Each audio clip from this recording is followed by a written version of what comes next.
연수구 송도국제도시에는 국내 1호 재외동포 주택단지가 있습니다. 주 인천 글로벌시티에서 추진하는 송도 재미동포타운 조성사업은 모국으로 귀환하는 동포들의 국내 정착을 돕기 위해 대규모 정주 공간을 마련하는 프로젝트인데요. 오랜 외국 생활을 뒤로하고 고국으로 돌아와 이곳에 거주하는 분이 계십니다. 은퇴 후의 삶을 누리고 있는 신 교수님과 김선님을 찾아뵈었습니다.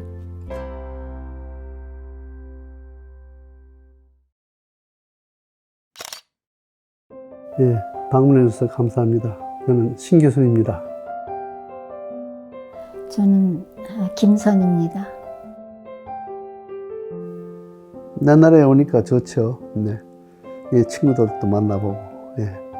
그래서 저희 형제가 삼형제인데 전부 외국에 살았어요. 카나다에 있는 동생도 거기서 사업을 하다가 은퇴를 하고, 제 막내 동생도 서울에서 큰 회사를 운영하다가 은퇴하고, 이렇게 우연스럽게 이 송도에서 다 만나서 다 같이 살게 돼서 상당히 감격스럽습니다. 예. 신 교수님은 한국에 오기 전 미국에서 식품 주식회사를 운영했는데요. 한인 회장과 한인 회장들의 모임인 한백회 회장을 역임하며 미국에 거주하고 있는 동포들을 위해 헌신했다고 해요. 고국으로 돌아오기로 하고 2016년부터 사업체와 살던 집을 정리하고 사모님과 함께 한국행을 준비했다고 합니다. 뭐 이제 젊었을 때는 그런 생각을 해보지 않았지만 이제 나이가 들면서 내 고국이 그립고 또 친구가 그립고 전우가 그립고 그 사람들과 같이 더불어 한번 살아보고 싶고, 제가 이남 이녀를 두는데 모두 다 미국에 살고 있습니다. 요즘은 글로벌 시대이기 때문에 영상 통화를 자주 하고 또 전화, 카톡 이런 게 많이 발달이 돼서 그렇게 막 보고 싶거나 뭐 그렇지는 않습니다. 딸들도 방문을 하고 또 손자들도 이 한국에 기업에 연관이 돼서 이렇게 다녀가기도 하고 출장차 그렇게 합니다. 30여 년 전 신 교수님은 정년 퇴직을 1년 앞둔 어느 날 회사에 사표를 제출하고 가족들과 함께 미국으로 건너갔다고 하는데요. 머나먼 이국 생활에 대한 두려움과 걱정보다는 새롭게 시작할 수 있다는 도전 정신으로 미국행을 선택했다고 합니다. 퇴직 1년 앞두고 그 잘 사는 미국에 가서 한번 살아보고 싶은 생각도 있고, 평소에 동경하던 미국이 정말로 체험을 한번 하고 싶은 그런 생각도 많이 있었습니다. 나이가 그때 당시에 이제 50이 넘었으니까 주변에 있는 내 친구들이 많이 만류를 했죠. 지금 그 나이에 가서 뭐 할 거냐, 고생 많이 할 것 같은데 가지 마라 하라고 많이 만류했습니다. 평소에 미국에 출장도 많이 다니고 또 왔다 갔다 하면서 여러 가지 보고 들은 게 있고 해서 막막하지는 않았습니다. 그때는 나이도 어렸고 가야 되나 말아야 되나 하는 그런 생각도 가졌었는데 당신이 가신 데라면 뭐 어디는 못 가겠느냐, 한번 가서 살아봅시다 하고서 승낙했죠.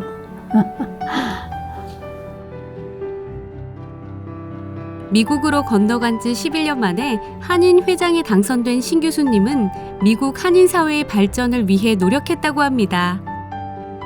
70세가 넘도록 동포들을 위해 활동하고 78세까지 사업을 운영할 수 있었던 것은 모두 군대 생활이 있었기에 가능했다고 하는데요.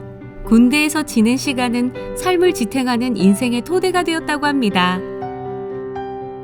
군대는 1954년 휴전 직후에 제가 입대를 했는데 54년도 1월 24일 날 군에 입대했습니다. 군대 생활은 저에게는 상당히 일생을 통해서 가장 유일한 시기였고, 또 군을 통해서 제가 많은 것을 배웠고 또 상당히 재미있었어요. 여러 가지 정신력 이런 것도 길르면서 참아야 된다는 인내력, 뚫고 나가야 된다는 투지력, 이런 것도 저한테는 큰 보탬이 됐고, 또 군대 생활을 통해서 또 지금도 그러한 체력을 잘 유지하면서 건강하게 살 수 있다는 보람을 생각하고 있습니다. 신 교수님은 군대에서 근무하던 중 결혼을 했고 얼마 지나지 않아 임신한 아내를 한국에 두고 미국 유학길에 올랐다고 합니다. 군 생활하는 중에 미국 유학 과정이 있었어요. 그래서 이제 선발 과정에서 이제 여러 번의 시험을 거쳐서 군에서 참 유학의 찬스를 잘 택해서 보내줘서 잘 다녀왔습니다.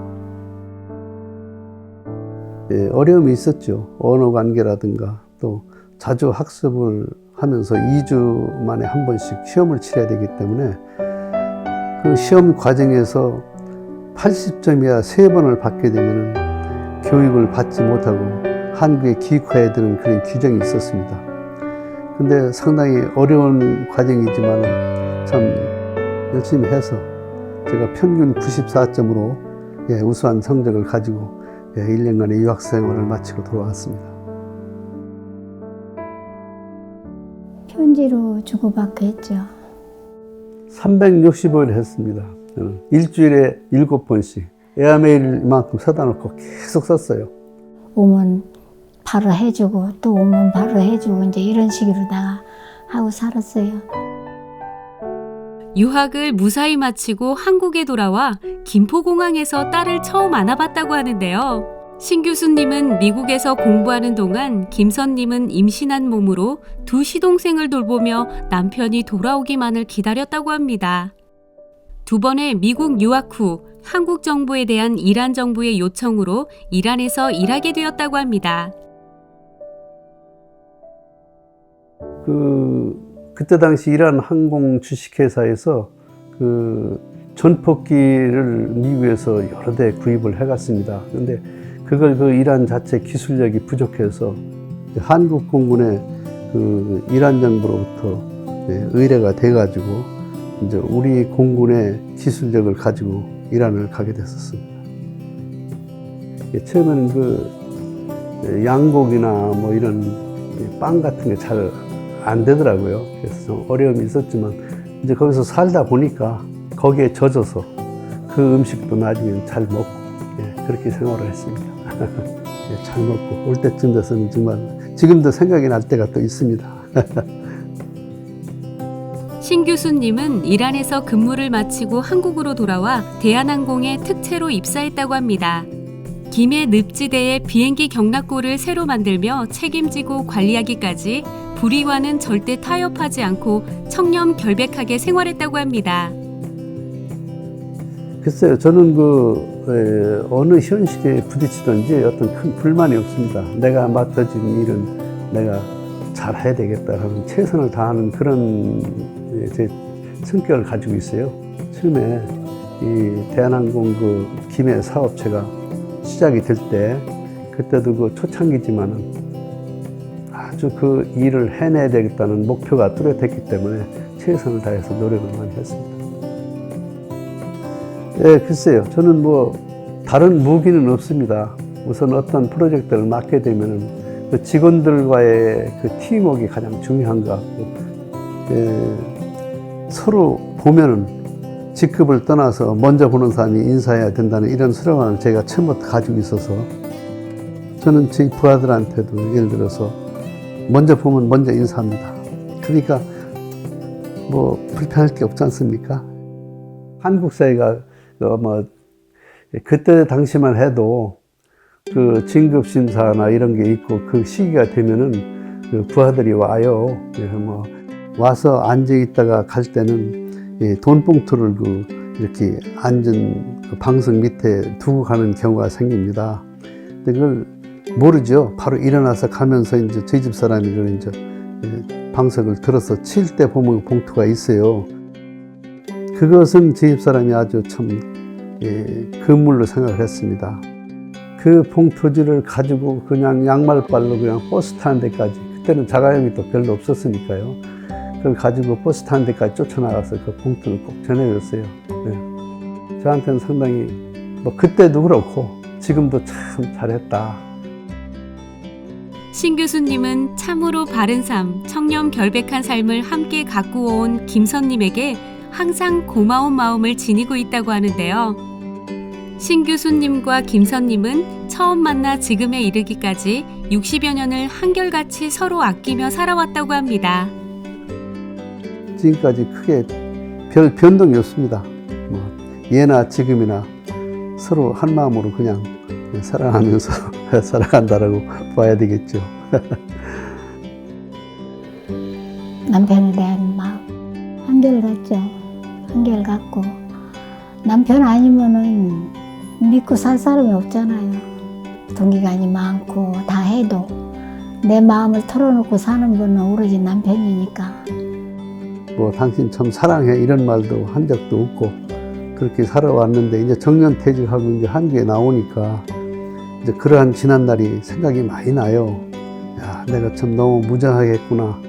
지금 늦게야 이제 남은 여생을 좀 더 사랑하고 싶고 또 잘해주고 싶고 이런 마음뿐입니다. 기회가 되면 뭐 요리 학원도 좀 가서 음식도 장만하고 이렇게 해서 내 손으로 해서 좀 나도 이렇게 할 줄 알아 하면서 이제 좀 선물을 하고 대접도 하고 싶은 이런 생각도 있어요. 사모님을 위해 요리를 배우겠다는 신 교수님은 배움에는 나이가 없다고 하는데요. 1년 가까이 공부하여 요양보호사 자격증 국가시험에 통과했다고 합니다. 이제 한국에 돌아오니까 시간이 많이 여유가 있으니까 뭐 이것도 가보고 저것도 여러 군데 다녀봤습니다. 강연도 듣고 교육도 하는 데 가서 보고 그래서 하고 싶은 게 참 많았어요. 네. 그러다가 이 간판 보고 요양보호사라는 게 있어서 저건 또 뭐 하는 곳인가 해서 가봤습니다. 어찌 오셨냐 잘 몰라서 뭐 하는 곳인가 들어왔다가 했더니 이제 상담을 하게 됐어요. 이러한 곳이다. 얘기를 듣고 보니까 그것도 좋은 것 같아요. 그래서 그날 바로 제가 원서를 넣습니다. 넣고 다음 클래스에 정년이 안 차면은 저도 좀 불러주세요. 그래가지고서 했는데 마침 그 끝자리가 하나 남아가지고 제가 그게 합류하게 됐죠. 그래서 그 교육을 받게 됐습니다. 내 고향에 그 선조들로부터 물려받은 그 산과 야산과 그 토지도 있고 그래요. 그래서 이제 고향이기 때문에 이제 시간 나는 대로 자주 들려서 뭐 조그마한 공원 비슷하게 꽃밭도 가꾸고 싶고 야채도 갈고 싶고 그런 꿈을 많이 가지고 있어요 지금 제가. 꿈이라고 하면은 그저 지금 100세 시대라고 하잖아요. 그러니까 사는 동안에 자식들한테 기대지 않고 저희 둘이 참 건강하게 가는 날까지 행복한 마음으로 살았으면 좋겠다. 그동안 고생하면서 우리가 살았다고도 할 수 있고 행복하게 지금까지 살아왔다고도 할 수 있지만 가장 중요한 것은 남은 여생이 더 중요하니까 남은 여생을 서로 건강하게 잘 살았으면 좋겠다 하는 이런 마음을 내가 항상 가지고 앞으로 더 사랑할게요. 고마워요. 어느덧 100세 시대가 도래하면서 다가오는 시간을 어떻게 살아갈지 구상한다고 합니다. 진실한 사람들과 교우하며 배움과 도전을 끊임없이 이어가겠다고 합니다. 오랜 세월 진실을 삶의 나침반 삼아 살아오신 신 교수님과 김선님의 인생을 통해 진실의 소중함을 다시 한번 새겨봅니다.